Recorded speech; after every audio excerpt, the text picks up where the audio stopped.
సకల సమస్యల పరిష్కారాలయం శ్రీ కంచి కామాక్షి అమ్మవారి జ్యోతిష్యాలయం. స్త్రీ పురుషులకు ఎటువంటి సమస్యలకైనా 100% పరిష్కారం చూపబడును. ఫోన్ ద్వారానే జ్యోతిష్యం చెప్పబడును. ప్రేమ సమస్యలు, పెళ్లి సమస్యలు, సంతానం, శత్రు సమస్యలు, పిల్లలు పెద్దల మాట వినకపోవడం, భార్యాభర్తల సమస్యలు, విడాకులు, ధన సమస్య. మీ జీవితంలో ప్రతి ఒక్క సమస్యకు గురువు గారి దగ్గర పరిష్కారం కలదు. రియల్ ఎస్టేట్, కోర్టు సమస్యలు, రాజకీయం, సినీ రంగం, విదేశీ యానం, విద్య, ఉద్యోగం, వ్యాపారం, చెడు ప్రయోగాలకు నివారణ చేయబడును. ఈ గురువు గారి దగ్గర ఎంతో మంది లబ్ధి పొంది ఉన్నారు. ఒక్కసారి ప్రయత్నించండి. గురూజీ గణపతి రాజు. Phone number 9963985895. ఈ రోజున మధ్యాహ్నం 2 గంటలు దాటాక గుండె బద్దలయ్యే ఒక వార్తను వినబోతున్నారు. ఈ యొక్క వార్త రావడం అనేది మీ గోచార స్థితి. ఈ యొక్క స్థితి నుండి తప్పించుకోలేరు. అయితే ఏం జరగబోతుంది, ఎటువంటి ఫలితాలు మీకైతే కలగబోతున్నాయి తదితర అన్ని వివరాలు వీడియోలో తెలుసుకుందాము. వీడియో నచ్చితే తప్పకుండా ఒక చిన్న లైక్ అయితే చేసి మమ్మల్ని సపోర్ట్ చేయండి. ఇక ఆలస్యం లేకుండా వీడియోలోకి వచ్చేద్దాము. ఈ రోజున మధ్యాహ్నం 2 గంటలు తరువాత మీకు కొంచెం ఆత్మస్థైర్యం అవసరమయ్యే సంఘటన ఎదురవుతుందని గ్రహ పరిస్థితులు సూచన.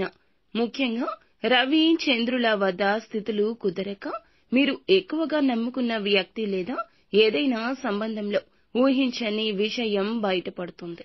అది కుటుంబ సంబంధిత కావచ్చు, స్నేహితుడి విషయంలో కావచ్చు, ప్రేమ సంబంధమైన కావచ్చు. మీ యొక్క గుండెను బాధించే విషయం ఎవరో మీరు విశ్వసించిన వ్యక్తి, అంటే మీరు కష్టపడుతూ భరోసాగా నిలబెట్టిన ఒక వ్యక్తి వేరే దారి చూసుకుని ఉంటారు, లేదా వేరే తప్పుదారి పట్టించి ఉంటారు. ఈ వార్త మీకు ఫోన్ కాల్ ద్వారా 3వ వ్యక్తి ద్వారా తెలిసే అవకాశం ఉంటుంది.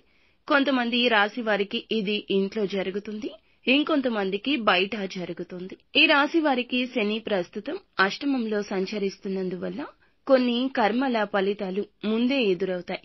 ఇది చెడు కాదు, అసలు నిజాన్ని తెలుసుకోవడానికి ఒక అవకాశం. నిజాన్ని తెలుసుకుని ముందుకు ఎలా పోవాలో నిర్ణయించుకోవడానికి ఈ సంఘటన ఉపయోగపడుతుంది. మొదట శాంతంగా ఉండండి. హుటాహుటిన ఎలాంటి నిర్ణయం తీసుకోవద్దు. ఆవేశంతో మాట్లాడుతూ సమస్యలు మరింత తెచ్చుకోవద్దు. మీకు చెప్పిన సమాచారం నిజమో కాదో పూర్తిగా తనిఖీ చేయండి. సోషల్ మీడియా, ఫోన్లో మీ టెక్నాలజీని ఉపయోగించి క్లారిటీకి రండి. కుటుంబానికి సపోర్ట్ అవసరమైతే పెద్దలను నమ్మి చెప్పండి. మీరు ఒక్కరే ఇబ్బంది పడకుండా మౌనం వీడి లోపలి బాధను బయటపెట్టండి. ఈ యొక్క వార్త పెద్ద షాక్ ఇచ్చినా దీనివల్ల జీవితం ఆగిపోదు. మీరు బలమైన వ్యక్తి. ఆర్థికంగా, వ్యక్తిగతంగా నష్టం జరగకూడదు. ఆరోగ్యాన్ని కూడా గమనించండి.